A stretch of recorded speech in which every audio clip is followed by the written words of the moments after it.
All right, Jane the Virgin, Season 5, Episode 12, or Chapter 19, depending how you're keeping track. This week, I'm going to be doing another voiceover video because I said in my last video that I just posted yesterday. I'm in the process of packing and moving, and my kids are on summer vacation, so I'm just not looking to be on camera. I am a sweaty, greasy mess right now, as opposed to my normal, just tired, frizzy mess. So we're just going to do a voiceover video because I feel like it worked out pretty well. So episode 12 starts off with Mateo, and he is in his school musical, and everyone's very excited about it. Can I just say, I am so glad I didn't give up on the show. We'll start off with that. And it was an amazing episode, and I have just pages and pages and pages of notes, so I feel like this might be a pretty long video. So if you can, just go watch the episode because it's amazing. Anyway, Raphael stops by Mateo's school and witnesses him misbehaving during rehearsal. Mateo also knocks over a prop, and the other students get really upset with him, and they say things like, "Oh, he ruins everything," and it's just really heartbreaking. But back at Raphael's job, he's sitting with Jane because Jane has made a list of all of her must-haves and deal breakers for her dream apartment that she's planning to move in with Mateo, so she can leave Abuela and Jorge to do their thing on the couch. And she gave it to Raphael so that he can help her find a place. So they're at his desk, and they're talking about Mateo. And Raphael tells her that he has been kicked out of the play for being disruptive. Raphael wants to put Mateo on meds for his ADHD, but Jane wants to hold off for a few more weeks, and Raphael reluctantly agrees, as he sometimes does. So Raph and Jane touch heads, in despair, which is super sweet and kind of hot. And then Sophia Bush walks in. Turns out her name is Julie, and she is dating Raph, who is now going to be known as Rafa. So they meet, and it's a little awkward, but Jane moves on. She handles it pretty well. Krishna is also back, and she is just, right on top of that rose, and she's working with Petra, and she's that bitch, and so that's going well. Jane visits Petra to vent about Julie, and it turns out that Petra actually already heard of her, but thought she was a coworker of Raphael's, because she's Petra. But talking to Jane makes Petra look into JR, who made her Instagram account private, but there is a new woman in her profile pic, unfortunately. Jane speaks to Mateo's teacher and convinces her to allow Mateo to be back in the show after Jane offers to learn the song and choreography to teach Mateo at home. By the way, Zoe is back. She is bright and beautiful, and when she sees Jane kind of struggling to teach Mateo the dance, because he's just he's over it. He's like, this is dumb and this is boring, and I want to learn with my friends at school. She offers to help Mateo, and it goes really well. It's really cute. So then later back at the office of the Marbella, Krishna tells Petra that Milos decided he wants to sell the hotel. So Petra goes to visit him in jail, and he wants her to perjure herself and testify on his behalf in order to keep the hotel. So Petra turns down that offer. Then Jane, back at Zoe's place, Jane uses Zoe's phone to look at Julie's Instagram account so that, because Petra warned her that if she did that, then Julie would see that she's watching her stuff. So she uses Zoe's phone. Julie has a post there that says, when your boyfriend's baby mama is a stage 5 clinger, which I just thought was not cool, Julie, not cool. And also, it's is Raphael not following her? But Jane calls Petra immediately, and, she, of course, wants to, rush and warn Raphael and, tattle, and Petra finds it kind of funny and finds the post funny, and tells Jane to just be the bigger person and, stay out of it. Rogelio is convinced that River will be plotting to kill him now because he did kind of turn down her advances and also got into a slapping match with her. Because she supposedly poisoned a past co-star. So, yeah. On the set of This Is Mars, a fixture falls and almost hits Rogelio. So, he attempts to go home and make a gift basket for her, but Zoe is worried that it will give her the wrong impression because it's got a bunch of lovey-dovey type stuff in it. Raph shows Jane an apartment, and back at the office parking lot, Jane runs into Julie. Julie confronts Jane about her relationship with Raph, as well as Jane's mom watching her Instagram posts. But Julie is worried about there still being feelings between the two of them. And Jane reassures her and says they are only co-parents, and even goes as far as to say she knows Raph really likes her, which Julie found very comforting.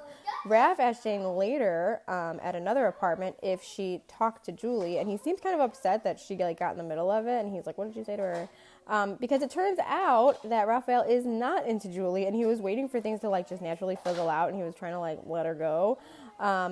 And so he and Jane laugh about like her meddling and stuff because, you know, of course, like who wouldn't be thrilled that he doesn't actually like her? I know I was.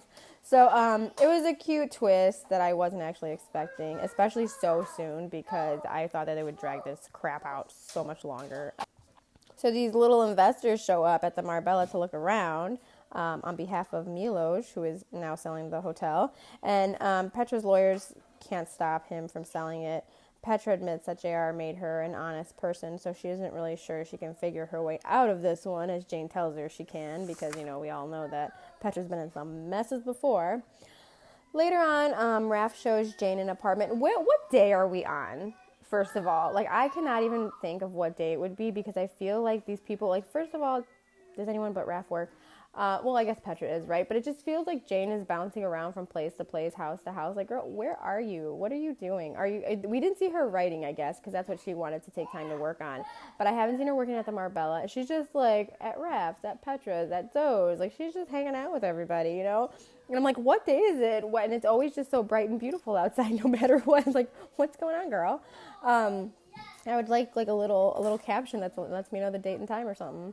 But, you know, they're back looking at another apartment, and Jane really likes it. But they get locked in the apartment when the front door knob breaks off. So, is that how doorknobs work? I don't know. But anyway, Jane and Raph hang out and talk about Julie some more because why not? Who wouldn't let that go? So Raph says that she isn't what he's looking for, but also admits that he doesn't really know what he wants. So Jane suggests that he make a list of, you know, like she did for her apartment, makes a list of the qualities he's looking for, you know, his must-haves in a woman. So at first the list sounds like Jane, you know, it says like organized, funny, smart, but then it says laid back and goes with the flow. So Jane feels a little attacked, but she convinces him to give Julie another chance. Jane's heart kept glowing throughout the whole scene, but she remained the bigger person, I guess, if that's what you call it. It's too much. I would have just like let him dump her, and that would have been that. But help arrives and they go their separate ways, and then Jane goes to the car and calls Petra to invite her out. They go to a bar but have no luck between like Petra just giving everybody the cold shoulder and like, you know, just young dudes hanging out there. But they reassure each other that they will find love again. So I have to admit that I always wanted Petra to like, you know, in these scenes where like Jane runs to Petra, I always want her to like step in and be like, I'm gonna go beat Raphael up until he takes her back kind of thing. But I guess she's like, you know, she's not wired like Jane or some of the rest of us, which is why we love her so much, right? She's such a great character on the show, especially now. I've really grown to love Petra. I really wanted her to go away the first couple seasons, but I really like her, and I really like Yael. So anyway, but I just always wished, like, why don't you step in? Why don't you save the day? Like, please do something. Make him love her. It doesn't work that way, right? So Rogelio hires a bodyguard to protect him from River, and he catches them hanging out in River's dressing room, getting a little comfy with each other. And Ro confronts River about trying to kill him, and she explains that her revenge was supposedly just making him paranoid and, like, you know, be on his toes, wondering what she's going to do to him next, but really she wasn't doing anything. And she says she's ready to call it even though Rogelio didn't actually do anything to her, because, by the way, no means no, ladies and gentlemen. Turns out it was all Darcy's idea to throw a new man at River to distract her, and so far it is working. Then it is showtime, and Mateo is doing great. Jane and Raph are beaming, and Mateo looks so freaking adorable in his little tree costume, and he's dancing and he's singing along, and he's doing what he's supposed to be doing. But he's soon distracted by a crying baby in the audience, and he wigs out and disrupts the performance and like has kind of a meltdown. And in Mateo's defense, don't they usually advise against bringing kids under a certain age to these types of things? Like, I feel you, it's distracting, it's ruining the performance in everybody's videos that they're making. But I don't know, I don't have like just a ton of like, you know, sitters at my disposal, but I usually don't bring my youngest to things like that because I want to like take it all in and like not have to step out and miss something or be the disruptive one. But I don't know, that's just me. Whatever, lady, whatever. I understand he has ADHD, but you know, you didn't necessarily have to bring that baby. So anyway, it's obvious to Jane that Mateo needs a little more help. So poor Mateo is so upset because he really wanted to do a good job. And I'm glad they included that scene because it's a reminder that Mateo is not just like a naughty, misbehaving kid. Like, he's not the problem child. He has a disorder, and it was just sweet because, he had the best of intentions, but he just couldn't, he's got a disorder. He couldn't, like, control it in the way that some other kids can. And, a lot of kids can't, so. But I just wanted to say that because I saw a few people on Twitter. By the time the episode was over, I didn't see very many tweets with hashtag Jane the Virgin, but there were a few people on Twitter calling him awful and terrible. Like, especially people that were, like, mad that, that were Team Michael.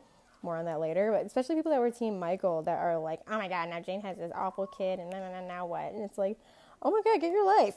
He's a kid and it's a TV show. Stop it. I mean, not that I haven't had feelings about Petra's daughters, but still, it's not the point. So they all go home after the show, and Jane and Raph sit on the porch, and Jane, of course, feels like she shouldn't have pushed Mateo to do the play, and she says they should have started the medication, but I completely understand the hesitation.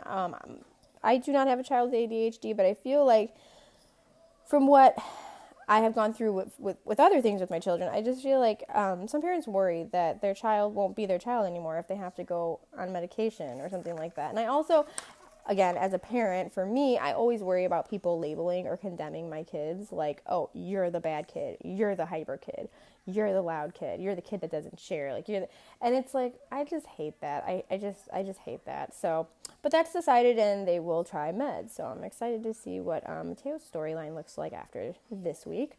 Raph reminds Jane that they are a team, and we get lots of looks from Raph this episode. So foreshadowing, perhaps, I don't know. But then Jane, forever doing the most and getting in her own way, tells Raphael to call Julie again. Like, bitch, what? We get it. You're cool. You're trying to be cool with this. You want, Raph to give Julie another try. Why, I don't know. But we heard. Okay, we got it. Note taken. Shut up about it. So then we see Raph go to his apartment and call Julie. And they switch to a different scene right after he's, like, saying hello. Right after he says, like, hey, Julie, this is Raph kind of thing. They cut to another scene. And I had a feeling it was, like, a misdirect. I had a feeling it was, like, one of those trick scenes. And it wasn't going to be a positive phone call. Back at Zoe and Rose's house, Zoe says she feels bad because after beating cancer of all things, she isn't feeling happy and fulfilled by anything. And Rogelio, being the loving, supportive man he is, he's so good at that, tells her it's okay not to feel joy about everything right now and reassures her that she will soon find her passion project. Krisha visits Milos in jail and says she will work with him to take Petra down, and Petra will never see it coming since Milos is the one that framed Krishna. I'm glad they went back and explained that a little bit, because I remember one of the other episodes where they, I think it was last week's episode, where Petra calls Krishna. I'm like, wait, how's she out of jail? Like, that was pretty major, right? They accused her of murder. But yeah, that's right. Milos framed her. So in a little bit of a throwaway scene, but not a throwaway scene, Petra and Jane create dating profiles, and while they're chatting, it's just a real quick scene, while they're chatting, Jane gets a text from Raphael, and he asks if they can talk, and Jane assumes that it's about her apartment, and I guess it kind of is. So she meets Raph outside in a familiar place, in front of a familiar bench, and he tells her that he was getting her paperwork ready for her apartment, but he doesn't think she should take it anymore. And when she asks why, he explains that, when he was looking over that list that he made for his must-haves for a, lady friend, the one thing that was missing from his list was love. He says he tried to deny it, but he still loves Jane and couldn't get past it to date Julie. So they kiss a lot, and the flowers fall, and it's amazing, and it's beautiful, and oh my god, I'm like, is her next book going to be like flowers falling? But no, that would mean that Raphael died, right? We don't want that. Okay, so the episode ends with a strange musical number because, everybody's just so joyous and just so in love, and they can't contain their emotions, so they burst into song. And, it made me a little uncomfortable, as most things do, but I'm here for it. I'm here for it because I'm elated. I'm so happy. I'm so happy that I didn't have to watch Jane go through the motions. Raphael go through the motions with Julie, and I couldn't watch Jane hurt anymore, and I really just could not deal with the stress of her moving into an apartment and moving back out. After rolling my eyes last episode and saying that I really couldn't take much more of Raphael dating, this was the perfect amount of time. This was perfect. It was all I could really take. So that's how the episode ends, and next episode, the clip that they showed for next week's episode looked really cute. So I'm excited to see what happens next, because as you know, last season, or maybe you don't, last season was 17 episodes. Season 3 was 20 episodes, and then 1 and 2 were 22 episodes, and I tried to look it up. I don't quite know what season 5 is going to be. So we're on episode 12. Next week will be 13. I wonder how many episodes we have left to go. I mean, I guess about, at least 5, right? Anyway, a few reminders of some loose ends, not to be like the dark cloud here, but just some loose ends that need to be tied up. Of course, we need to find out what happens with Petra's hotel and Christian's upcoming cooperation, which I'm hoping is a part of Petra's plan. We have to hear from Rose and Louisa, of course, and find out what that troll was doing in Raphael's apartment. And we also have to wait and see if River really isn't still plotting against Ro. So I'm excited to see what happens next week. That was it for Jane the Virgin, episode 12.